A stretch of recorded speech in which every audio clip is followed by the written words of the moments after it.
Wounds into Wisdom: How Trauma Survivors Transform Communities.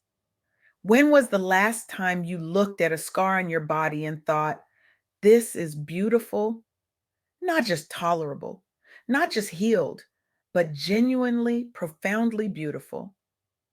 I recently had the extraordinary privilege of interviewing Joy Brown, a force of nature whose very existence challenges our perceptions of trauma and healing. Joy isn't just a survivor. She's a revolutionary who has dedicated her life to transforming pain into purpose across Los Angeles communities that society too often forgets. Her insights shook me to my core, rearranging my understanding of resilience like furniture in a room that desperately needed redesigning. There's something we rarely discuss in polished spaces like this TED stage: the uncomfortable truth that sometimes the most qualified people to heal a broken community are those who have been most thoroughly broken by it. Those who've survived domestic violence, navigated the labyrinthine juvenile justice system, endured sexual assault, or carried the unbearable weight of personal loss. Joy Brown understands this truth intimately. Her work reminds us that resilience isn't just about bouncing back. What an absurdly simplified concept that is. As if humans were merely rubber balls. No, resilience is about bouncing forward with purpose, with vision, with an unshakable commitment to ensuring others don't have to endure what you did. I want to take you on a journey through three powerful truths I learned from Joy, three ideas that might fundamentally alter how you think about trauma, community, and leadership. First, let's talk about resilience and transformation. There's a profound difference between surviving and transforming. Surviving means you made it through the storm. Transformation means you've learned to dance in the rain and then built shelter for others. In South Central Los Angeles, after the Watts riots of 1965, a moment when the city literally burned with generations of unaddressed rage and pain, a man named Ted Watkins understood this distinction perfectly. Having grown up amid discrimination that would have crushed many spirits, he founded the Watts Labor Community Action Committee with a revolutionary philosophy: those closest to the pain should lead. This wasn't just a nice sentiment for a motivational poster, it was a blueprint for actual change in a community that had heard plenty of promises but seen precious few results. ULCAC established job training programs when unemployment was crushing the community. They created youth arts initiatives when schools were cutting arts funding. They developed housing assistance when redlining was still dictating who could live where. They provided mental health services when trauma was treated as just another fact of life in certain zip codes. And critically, all of these programs were designed by local leaders who had lived through similar struggles to those they were now helping. The results? Thousands found employment or accessed education that transformed their possibilities. Crime rates fell as young people engaged with positive role models through art and music programs. ULCAC launched South LA's first Black owned radio station, giving voice to a community whose stories have been filtered through outside perspectives for far too long. They built affordable housing units that still serve families today, creating stability in a neighborhood designed for instability. They host annual youth music festivals celebrating local talent, reinforcing the message that beauty can and does emerge from difficult places. But here's what's truly remarkable about Will Sacy. This organization didn't just serve a community, it transformed it from within. It demonstrated that when we empower survivors as change agents, we don't just address symptoms, we create sustainable solutions rooted in lived experience. This brings me to the second truth Joy Brown emphasized: community empowerment through the arts. Now, I know what some of you might be thinking: arts programs? Really? With all the serious problems facing underserved communities, poverty, violence, educational inequity, we're talking about dance classes and music lessons? Yes, yes, we are. Because the evidence is overwhelming that creative spaces don't just enhance lives, they save them. Consider the Fernando Pullum Community Arts Center in South Central LA. Founded by jazz musician and educator Fernando Pullum, this center emerged as a direct response to devastating budget cuts that eliminated arts education in predominantly Black schools across South LA. The challenges were daunting: high rates of gang recruitment among teens, lacking safe spaces or extracurricular outlets after school hours, generational trauma from systemic neglect and disinvestment, a narrative that told young people their creativity wasn't worth investing in. Pullum's solution wasn't complicated, but it was profound. He used his industry connections and fundraising skills to open an after school center offering free classes in music production, performance, theater, and filmmaking. Staffed almost entirely by BIPOC artists from backgrounds similar to the students they served.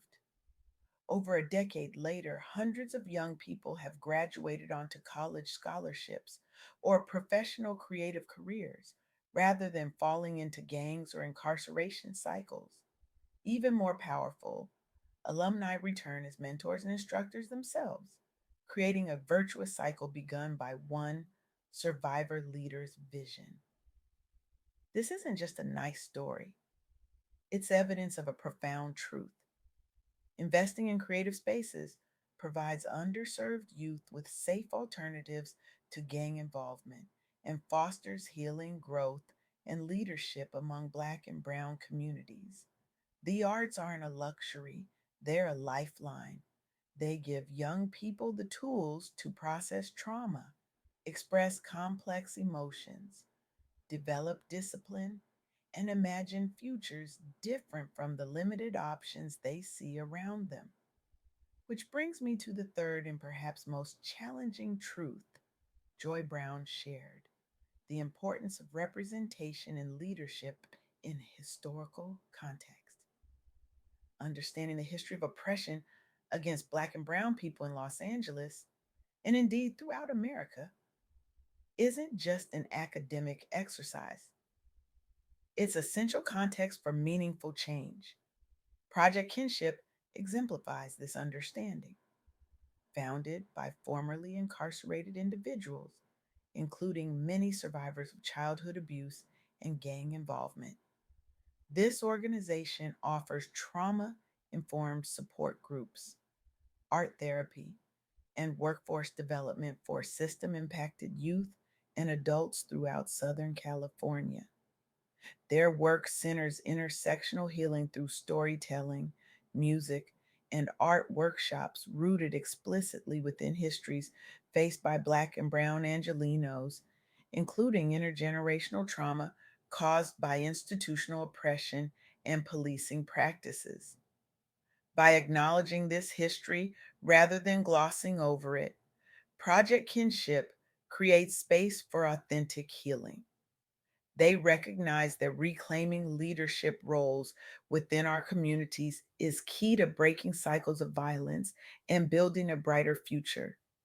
This is what Joy Brown understands so profoundly. When communities that have been historically marginalized reclaim their narratives and leadership, transformation becomes possible on a scale that external interventions simply cannot achieve. Now, I want to be crystal clear about something. This isn't about romanticizing trauma. There is nothing beautiful about abuse, violence, or systemic oppression. Nothing. But there is something profoundly beautiful about what humans can do with their wounds when given the space, support, and resources to transform them into wisdom. As Audre Lorde reminds us, the master's tools will never dismantle the master's house. We need new tools. And sometimes those tools are forged in the very fires that were meant to destroy us. So, where does this leave us? What do we do with these truths? If you've survived hardship, whether personal trauma, systemic oppression, or both, I challenge you to see your story not just as a source of strength, but as a blueprint for action. Consider mentoring one young person from your neighborhood this month. Your lived experience makes you uniquely qualified to understand their struggles in ways others simply cannot. Support or volunteer at a local arts or community center serving marginalized youth. These spaces are often underfunded, yet provide critical alternatives to destructive paths. Educate yourself about the true history of your community and share those lessons so we can honor our leaders' legacies while forging new ones together. If you're thinking, but I'm still healing myself, how can I possibly help others? I understand. And yet, sometimes the most powerful healing happens when we create the support we needed but never received. As Joy Brown's work demonstrates, this isn't about having all the answers. It's about being willing to ask better questions. Questions like, who is best positioned to lead healing in this community? What resources do they need? How can we amplify their voices rather than speaking for them? When we center the leadership of those with lived experience, those who have transformed their wounds into wisdom, we create solutions that address root causes, not just symptoms. I want to leave you with this thought. We are not defined only by what we've endured, but by what we choose next. The scars you carry, whether visible or invisible, are not just markers of pain. They are maps leading to your purpose. They are evidence of your resilience, and they may well be the source of wisdom that someone else desperately needs. Look at your scars differently today. See them not just as healed wounds, but as sources of hard won wisdom. Recognize that sometimes the very experiences that broke you open are the ones that make you uniquely qualified to help others heal. Because when survivors lead, communities transform. When artists create safe spaces, young people thrive. And when we understand our history, we can write a different future. This is the power of turning pain into purpose. This is the alchemy of resilience. This is what happens when we allow our wounds to become wisdom. Thank you